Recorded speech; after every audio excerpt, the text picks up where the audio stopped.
I'd never been too fond of anyone at my local school. They were a little too rude and boring for me.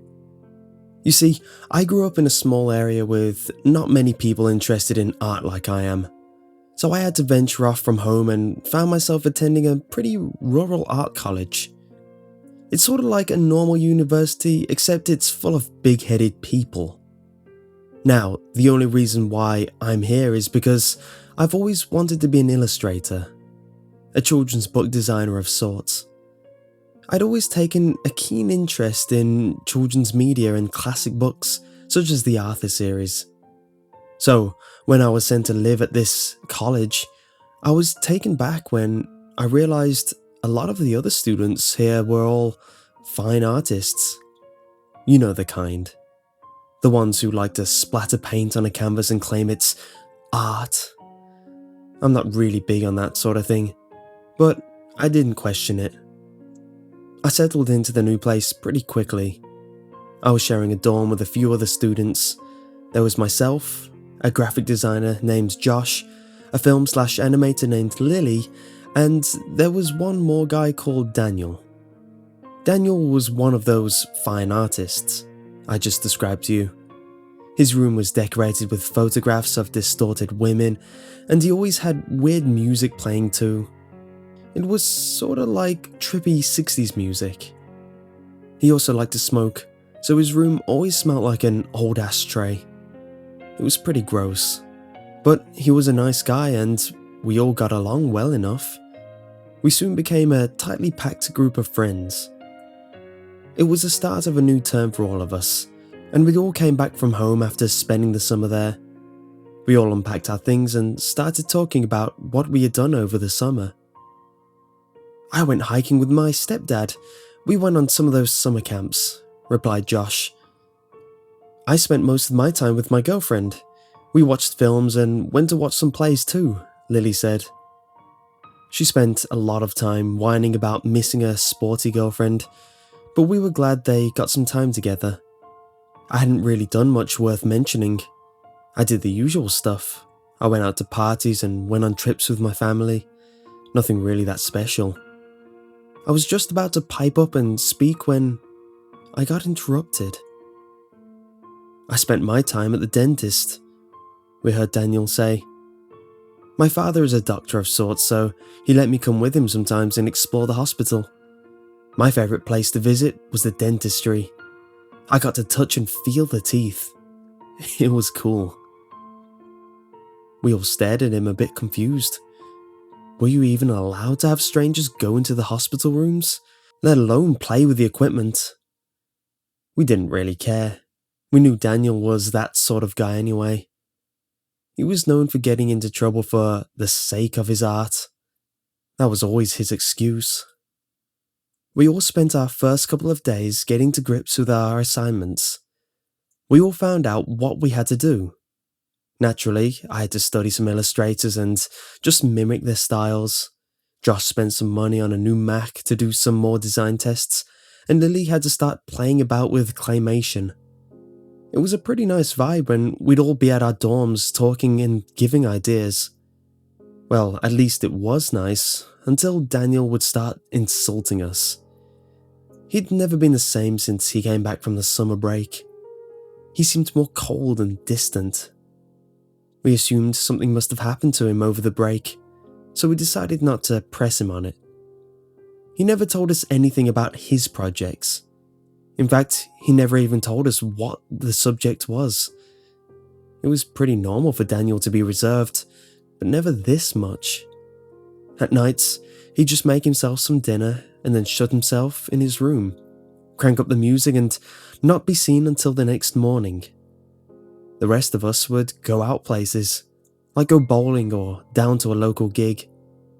Daniel used to happily tag along, but not anymore. One night, myself and Josh had just gone out for a long night. Lily didn't come with us. She said she wanted to see if Daniel was okay since he hadn't been talking to us for a few days now. We could see her point and complied. She had spent the evening knocking on his door and trying to get him to speak with her. Just before moving, we saw his door open and Lily step inside before it was locked again. Brushing it off, we head out. We'd gone to see a movie and then go out for a few innocent drinks. It was fun, but we didn't get home till around 2 a.m. When we got back, Josh just said, "Good night," and went straight to bed. I hadn't gone to bed yet. I was pretty damn hungry. Drinking always made me hungry, so I raided our fridge and found some cold pizza from the night before. I was going to go back to my room when I realized something I didn't notice before.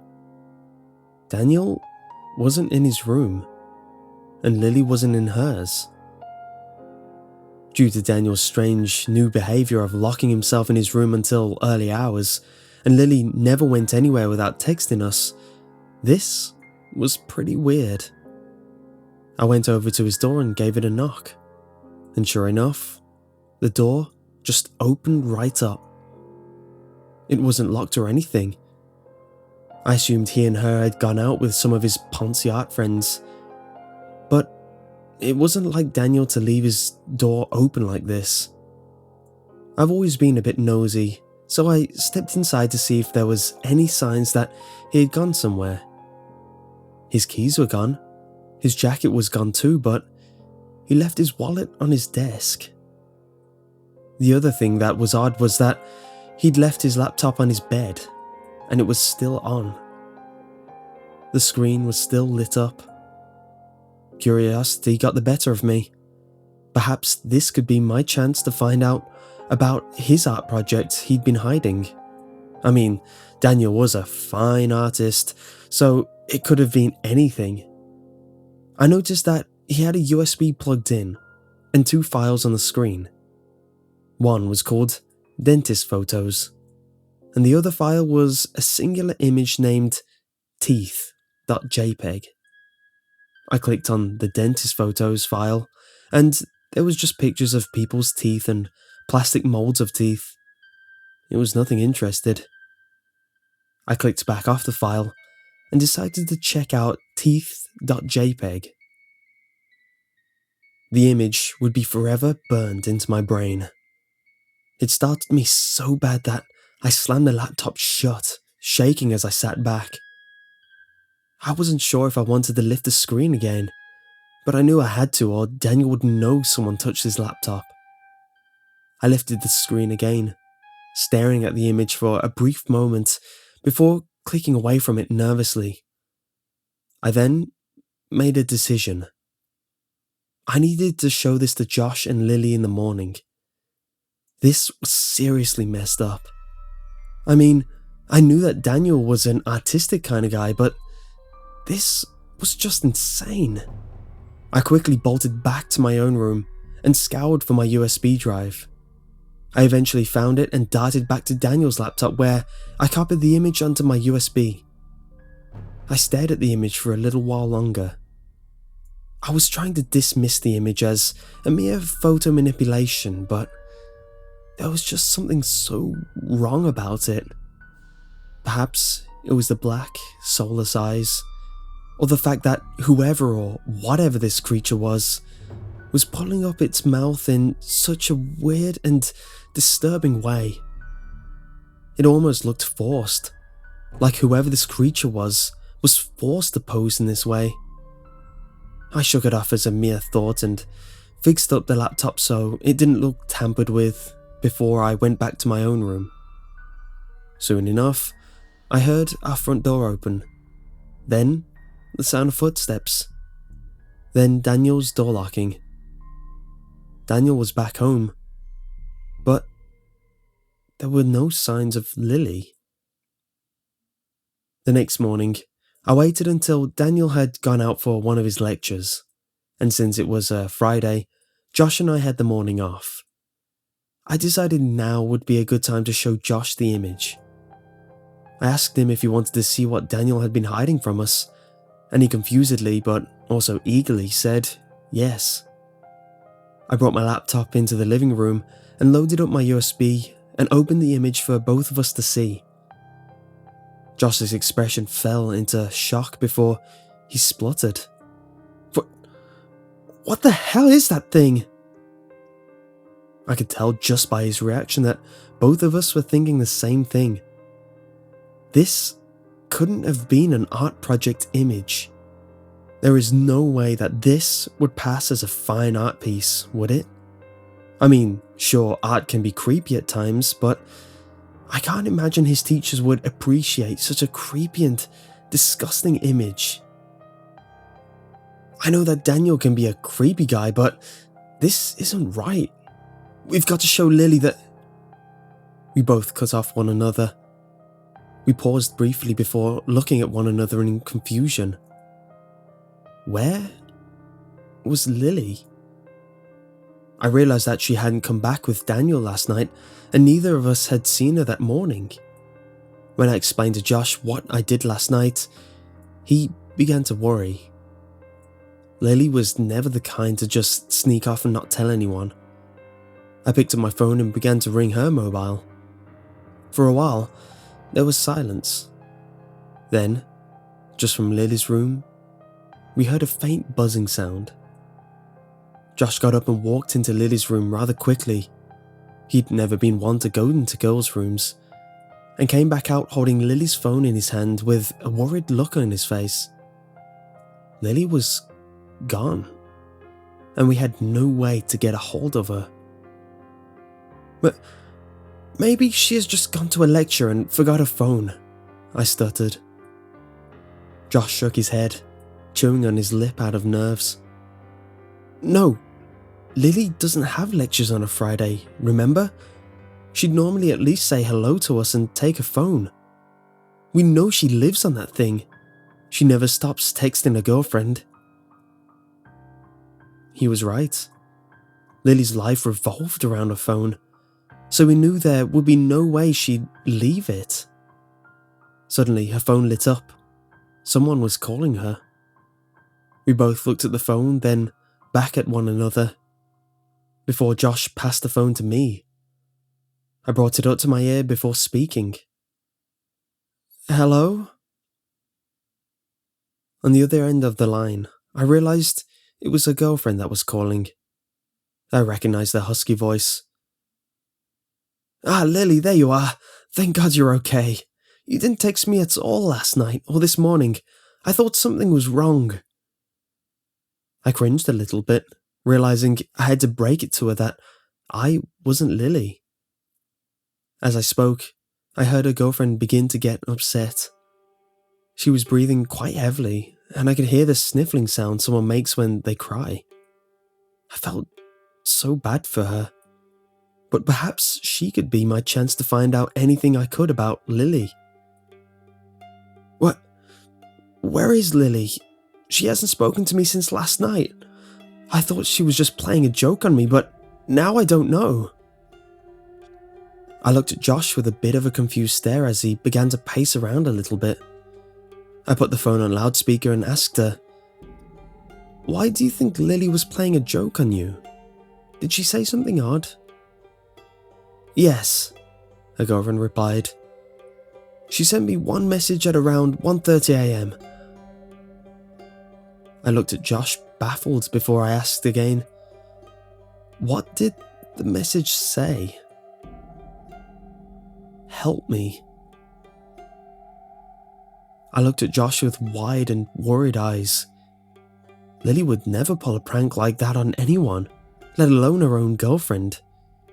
She always told us how worried she'd be about her girlfriend getting paranoid, so we knew she wouldn't send a message like that unless she had a reason. I continued to speak with her girlfriend, but I was getting nowhere. So I reassured her that we know where Lily was and she'd be calling her back tonight. Her girlfriend seemed suspicious, but just agreed and put the phone down. Myself and Josh paced back and forth. We had no idea what this could mean. Why would Lily send a message like that? We continued to think for a while and decided, until we knew where Lily was, we were going to skip our lectures. We spent a long time thinking over things and began to write down connections we could make. Afterwards, Josh read out the list to me so I could think them over. First, Lily goes into Daniel's room at around 10 PM. She's locked in his room. Then, we return home at 2 AM. During that time, at around 1:30 AM, we find out that Lily texts the girlfriend with a message saying, "Help me." You discover that neither Lily or Daniel are home yet. Daniel's door is unlocked and his laptop is still left on. You find the image and then leave. You then return to your room and hear Daniel come home but not Lily. Lily is still not back home yet, but Daniel is. What the hell could this all mean? I thought over it for a while and then came to a conclusion. I didn't want to make the connection, but it's the only connection I could salvage. Daniel did something to Lily. We have to confront Daniel tonight if Lily doesn't come home between now and tonight, okay? Josh looked shocked, but he agreed. Daniel would be our only chance to find out what happened to Lily. Later that night, there were still no signs of Lily. We knew that her girlfriend would be calling soon, so we decided to turn the phone off. We didn't want to try and reassure her with false information. We waited until around 6 PM before Daniel finally came home. He looked rather startled to see us, both standing there in the living room, and he lightly placed his art folder and satchel down against the sofa. As we both stood up, Josh spoke to him, and I could tell he was trying to keep his composure. "Daniel, we'd like to have a talk. It's about Lily." Daniel's eyes seemed to widen ever so slightly, but nothing I thought was worth thinking over. He tilted his head at us, looking confused as he asked us, "Why? Is something wrong?" I shook my head. I didn't want him to think we were accusing him of anything. We would never get any answers out of him if we straight up accused him like that. Daniel seemed to look a little on edge, looking away from us as he itched his wrist under his baggy grey jumper. He pushed his rather dark black bangs out of his face as he spoke. "Then, what's wrong? Is she okay? I mean, I know she left her phone here last night, so I suppose there wouldn't be any way to get hold of her." We didn't say anything. We weren't too sure on what to say to him. How are we supposed to ask him if he did anything to Lily without him taking offense? I then realized something. It'd taken me a moment to realize it before I spoke. "You just said she left her phone here last night, right? How the hell did you know that?" I could see Josh's eyes light up. He just realized the same thing I did. How on earth did Daniel know she left her phone behind, unless they went somewhere? We already acknowledged the fact that Lily never leaves her phone anywhere, so how on earth did he know she had left it behind? Daniel didn't answer us. He was silent for a while before he pushed past us and walked into his room, slamming the door shut. We walked over to his door, banging on it harshly before he shouted, "Leave me alone! I have coursework to do. I'm sure Lily will show up tonight. Just stop being so paranoid." We just didn't know what to do. Daniel clearly knew way more than he let on, but there was no way we were going to get it out of him. We walked back into the living room and slumped back down. I ran a hand through my hair. What the hell was going on? I then realized that Daniel had left his bags on the sofa. He must have been too flustered to pick them up when he stormed into his room. I peered around to Daniel's door, hearing no sound of him leaving his room yet. I knew soon enough he would be coming out to get his bags. In a moment of madness, I picked up the satchel and emptied its contents onto the coffee table. I could see Josh's eyes widen before he whispered to me frantically, What the hell are you doing? What if he sees you?" I didn't care. I needed to know anything I could about Lily. She was a roommate, but also a best friend. I couldn't just leave this to solve itself. I pushed through the documents and came across what looked like a ticket. I crumpled it up and pushed it in my pocket. Then I found a zip-up document bag. I pushed it into Josh's hands and told him to go hide it. He complied and went and hid it in his room. I then quickly put all the other stuff back into Daniel's bag and rested it upright like it looked before. I then got up and walked into Josh's room. I watched Daniel go back to the living room and pick up his bag before he walked back to his room again. Josh grabbed the zip-up file from under his pillow as we both sat down on his bed. We didn't say anything. We just read the front cover of the file. Teeth. It sent chills up my spine. I knew that whatever was inside would have a connection to the image I found on the computer, but what we saw was nothing we expected. It was a series of photographs. The first photo was a picture of what looked like an abandoned room of sorts. The walls were covered in old floral wallpaper, and the floor was just damp wood. It looked like it hadn't been used in years. Then, the next photos were just pictures of tools and plastic tools. We then noticed that the tools were linked to dentistry. You know, the needles and drills. It was pretty creepy. But it was the next photos that made us both drain of colour. It was just photos of Lily, smiling. We flipped through every single photo of Lily, and in each one she had a big, toothy smile. Such a sweet smile. One of her most distinct features was a large front tooth. Just the left one.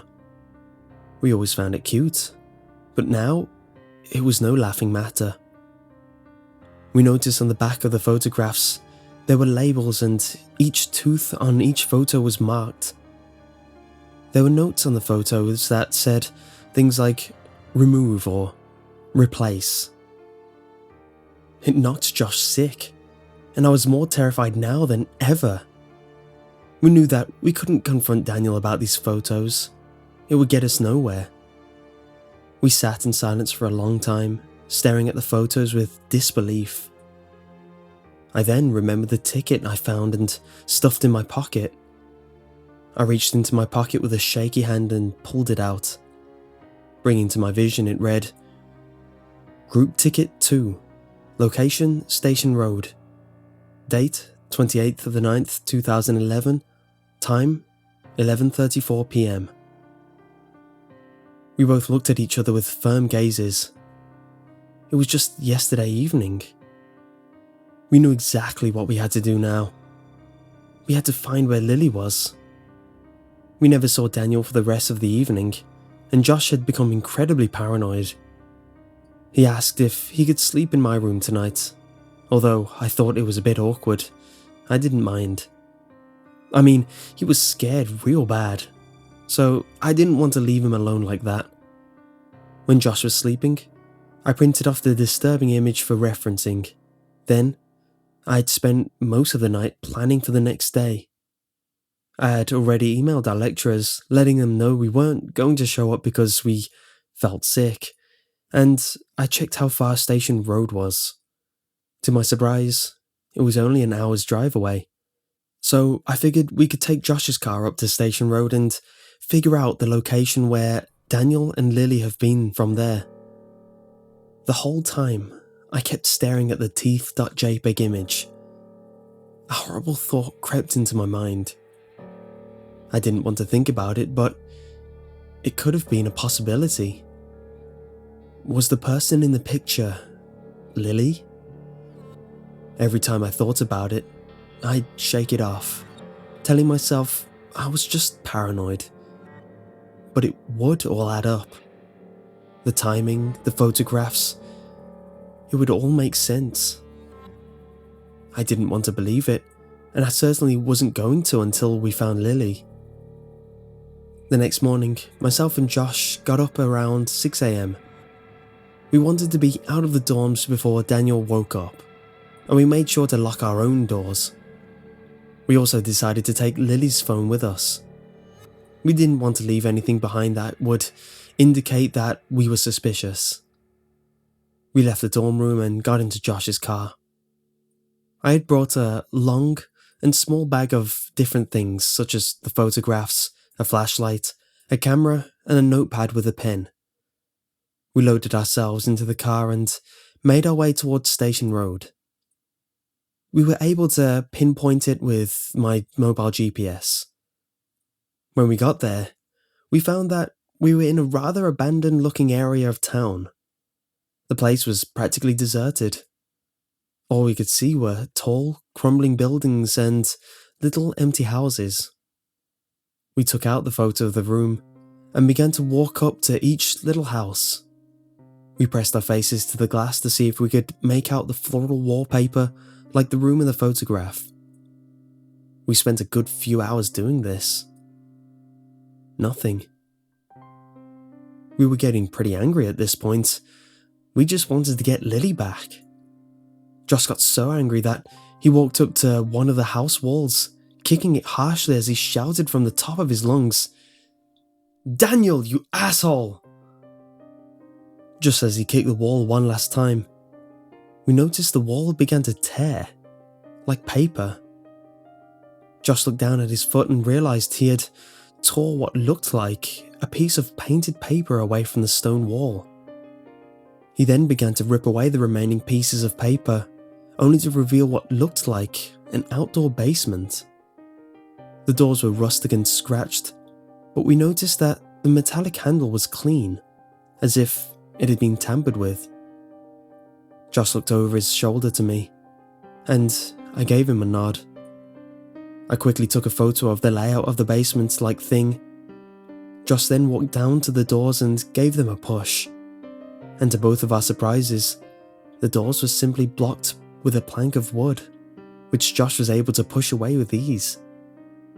We then pushed open the doors slowly and cautiously. Who knows what could be kept in here? It was obviously hidden for some reason. If only we knew what was coming. Perhaps it would have saved us both from throwing up. We stepped inside. We were met with a rancid odour. Neither of us knew what the smell was, but we know it made us both feel instantly sick. Josh gagged and coughed, covering his face with his shirt. I swallowed back vomit as I continued to walk. I pulled out my flashlight and shined it inside the pitch-black stone room. I continued to walk, and we heard nothing. As we walked further into the room, the smell only thickened. It was getting so bad that Josh threw up behind me. He quickly composed himself and stumbled back upright before we continued.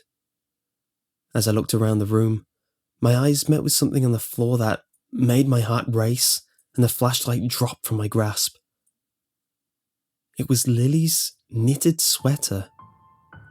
It was the sweater she always wore when we went out for pizza or to go bowling.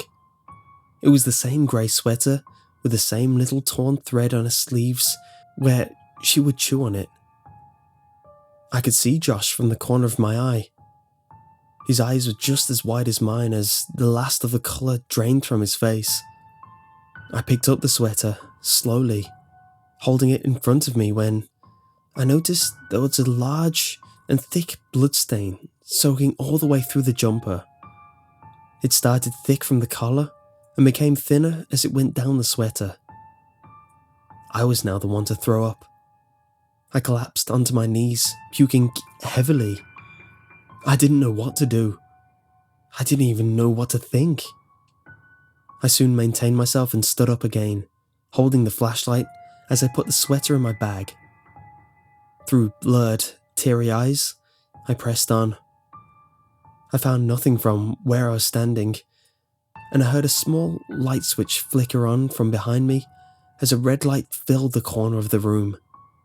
And then, I heard him. Josh screamed louder than anything I ever heard before. My stomach was in knots, and I shined my light onto where he was standing. He was standing over a large black table. I watched him just stand there in complete terror, as if he was frozen. I could only imagine what he was looking at, and I truly wished I left it to my imagination. I walked over to his side. There, I laid my eyes on the sight before me. It was Lily. She was strapped down onto the table, wearing nothing but her jeans. Her body was covered in thick layers of tape, keeping her strapped down. One of her arms dangled down to one of her sides, but the other arm was nowhere to be seen. In replacement was just a taped up stub with stains of blood under it. I could hardly breathe. My stomach was now so knotted and my breathing so tight that all I could do was stare. I looked up at Lily's face. Her head had been forced back, and we could see that her innocent blue eyes had been violently gouged out. And in replacement was thick black wax that filled up the empty eye sockets. Her nose had been contorted and broken, snapped in many places. But the worst part of it all was her mouth. Her jaw had been forced open, and we could see her mouth had also been filled with the same black wax. Her teeth had been ripped out and misplaced in all different directions. I then noticed how her mouth had been stretched upright, her cheek tearing to reveal more teeth that had been pulled from her mouth. It gave her a contorted, horrible smile. Her face was covered in streams of her own dried up blood. I stared at the hand that was holding the mouth open. It was her own. Her own hand had been stitched to the ripped cheek. The flesh was torn and falling apart under her nails. Her nails were cracked and chipped, with staples and little threads holding the hand in place. The red fluorescent light created horrific shadows and highlighted every grotesque feature that was now on Lily's face. I silently and numbly pulled out the picture of Teeth.jpg and stared at it, then back to the real thing. They were identical. Josh brought a shaky hand over Lily's cheek before he collapsed by the side of the table. I could hear him sobbing horrendously by her side before he passed out beside me. I too felt like I was on the brink of collapsing, but something caught my attention. I could feel the presence of someone else coming into the room, but I already knew who it was, and I knew now there was nothing we could do about it. I heard the door slam shut and the plank of wood being placed over the door. I heard the sound of footsteps. I heard them inch closer and closer until I could feel their presence behind me. I knew he was there, and I knew that there was no way out. I heard their voice speak very faintly behind me. "I'm sorry you had to find out this way, but it's okay. It's all for the sake of art." But that wasn't what made me collapse. I knew well enough from here that my fate was sealed. After he finished speaking, I heard one more tiny sound that made my heart both ache and my tears only stream further down my numb cheeks. Before my vision faded away from me and my hands slip away from the table, I could hear Lily choking.